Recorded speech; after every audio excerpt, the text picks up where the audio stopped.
हरी बोल. कसे आहात सगळे तुम्ही? आजचा ब्लॉग पण खूप इंटरेस्टिंग ब्लॉग आहे. आजचा ब्लॉग आहे नंदवाळ गाव इथला. हे नंदवाळ गाव कोल्हापूर जिल्ह्यातील करवीर तालुक्यात आहे. हे गाव राधानगरी रस्त्यावर कोल्हापूरपासून सुमारे 10 किलोमीटर अंतरावर आहे. नंदवाळ येथील हे विठ्ठल मंदिर हे एक प्राचीन आणि सुप्रसिद्ध मंदिर आहे असंही म्हटलं जातं आहे.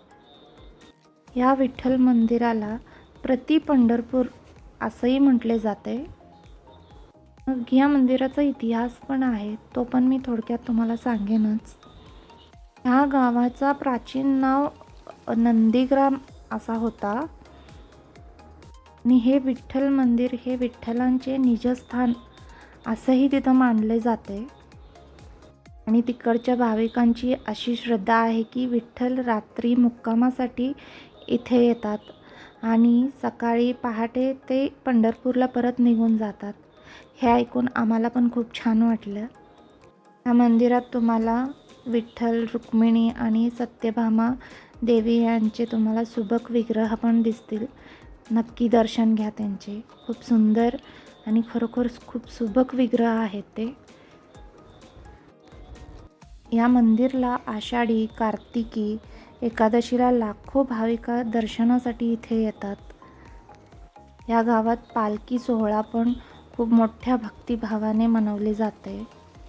हे सगळं ऐकून आम्हाला खरंच छान वाटले आणि असंही वाटलं की इथल्या इथे असून आपण बरंच काय काय मिस करतो. असं म्हणजे यायला पाहिजे हे सगळं बघायला वगैरे, दर्शन घ्यायला.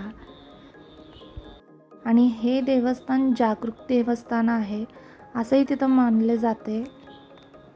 खरंच एक पॉझिटिव्ह अनुभूती, एक अद्भुत अनुभूती म्हणतात ना, तसं इथं जाणवतं आहे मंदिरात.